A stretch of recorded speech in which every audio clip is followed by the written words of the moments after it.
Welcome to my YouTube channel. जैसा कि अभी पूरे यूपी बिहार में छठ का वातावरण छाया हुआ है, यह महान पर्व जो हमारी भारतीय संस्कार और संस्कृति को प्रदर्शित करता है, यह दुनिया को संदेश पहुंचाता है कि किस तरह से हम भारतीय प्रकृति को सम्मान तथा संरक्षण प्रदान करते हैं। हमारा यह छठ पर्व प्रदर्शित करता है कि किस तरह से हम अपनी देश के मिट्टी से प्यार करते हैं। पूरे प्रदेश में अपनी क्षेत्रीय भाषा में लोग अपने आप को रिप्रेजेंट करते हैं। नमस्कार। लोक आस्था, प्रकृति प्रेम, पवित्रता, आज सूर्य उपासना के महापर्व छठ पर हमारे तरफ से आप सब माता बहनें, आप भोजपुरी समाज के लोगन के बहुत बहुत मंगल कामना। छठी मैया की कृपा से हमारे प्रदेश में सबके जीवन में सुख आ खुशहाली बनल रहे, यही प्रार्थना बा। जय जय छठी मैया। यह पर्व बिहारियों के लिए इमोशन सा है। यदि वह यह पर्व को मिस कर तो उन्हें इतना दुख होता है जैसे उनके लिए चांदनी रात से चांद ही गायब हो गया है। हालांकि छठ पर्व को यूपी बिहार के अलावे मध्य प्रदेश, पश्चिम बंगाल, झारखंड, नेपाल के कुछ हिस्सों में भी मनाया जाता है और छठ पर्व को स्थान के अनुसार कई नामों से भी जाना जाता है, जैसे छठ पर्व, छठ पूजा, डाला छठ, सूर्य षष्ठमी। जनरली छठ पूजा कार्तिक माह के दिवाली के 6 दिन बाद मनाया जाता है। साथ ही यह पर्व चैत मास में भी मनाया जाता है।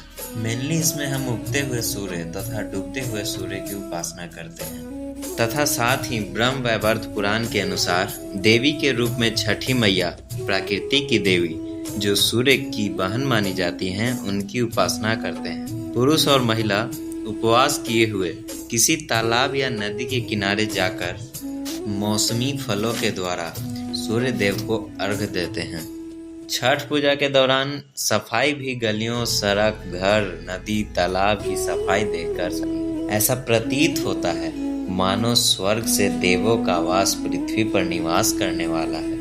एक अलग प्रकार की पॉजिटिव एनर्जी रिलीज होती है। मैं इस अनुभव को अपने शब्दों में बयान नहीं कर। ऐसा माना जाता है कि सूर्य सभी को दिखाई देते हैं, इस कारण वे सभी प्राणियों के पालनहार हैं। इस दिन ही सूर्य देव के साथ छठी मैया की पूजा होती है।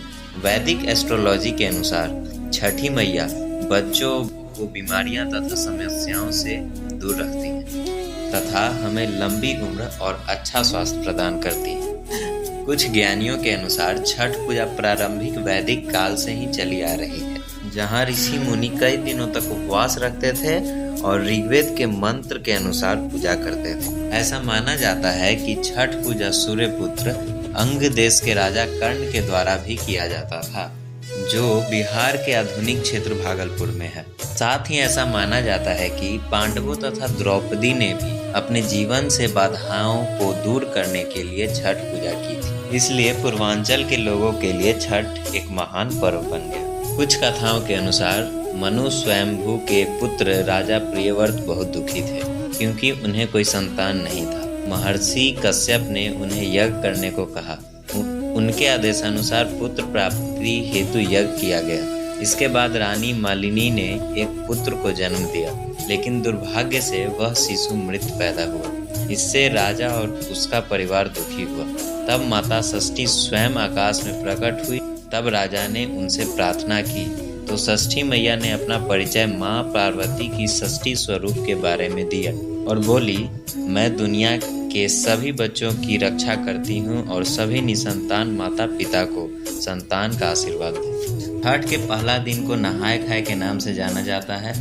इस दिन व्रतियन, जिनका अर्थ होता है जो व्यक्ति या महिला इस व्रत को रखी हो, वे पवित्र स्नान करके सात्विक भोजन जिसमें लौकी का सब्जी, अरवा चावल, ताम्र पात्र में बना हुआ को ग्रहण करते हैं। छठ पूजा के दूसरे दिन, जिसे लोहर, खरना और रसियाव रोटी के नाम से जाना जाता है, इस दिन भक्त पूजा के लिए शाम तक एक बूंद पानी तक सेवन नहीं करते और शाम को शुद्ध आटे की रोटी तथा गुड़ का खीर बनाते हैं और प्रसाद के रूप में वितरण करते हैं। इस दिन लोग प्रकृति से इतने जुड़े होते हैं कि वे स्नान के लिए तालाब या नदी का इस्तेमाल करते हैं तथा खीर रोटी बनाने के लिए आम की सूखी लकड़ी, मिट्टी का बना हुआ चूल्हा का इस्तेमाल करते हैं और प्रसाद को ग्रहण करने के लिए केला का पत्ता का इस्तेमाल करते हैं। और कहा जाता है कि इस दिन का भोजन काफी स्वादिष्ट होता है।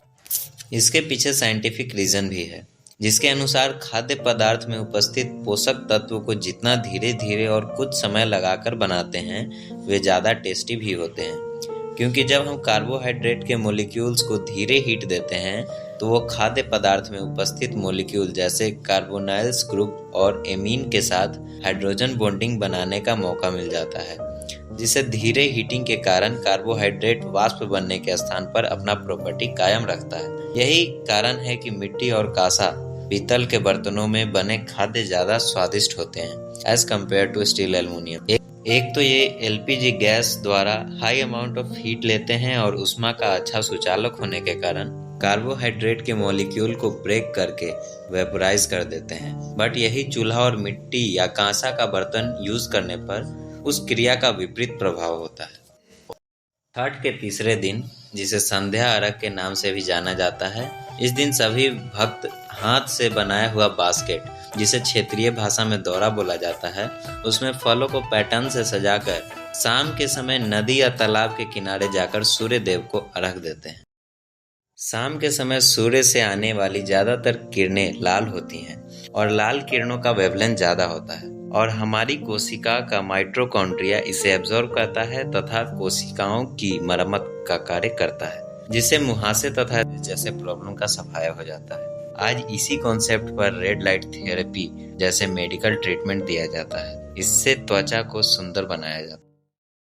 चौथा दिन को प्रातः अर्घ के नाम से भी जाना जाता है। इस दिन सभी व्रतियन सूर्योदय से पहले शीतल जल के बीच खड़े होकर सूर्योदय का इंतजार करते हैं। सूर्य की पहली किरण पाते ही उनका व्रत सफल हो जाता है और वो जल का पान करते हैं और पुनः घर को लौट आते हैं और लोगों के बीच सम्मान के भाव से प्रसाद वितरण करते हैं। यह हमारा पर्व बहुत सद्गुणों के साथ प्रकृति संरक्षण का संदेश देते हुए देश विदेशों में अपना अलग महत्व प्रदर्शित कर रहा है। Thanks for watching.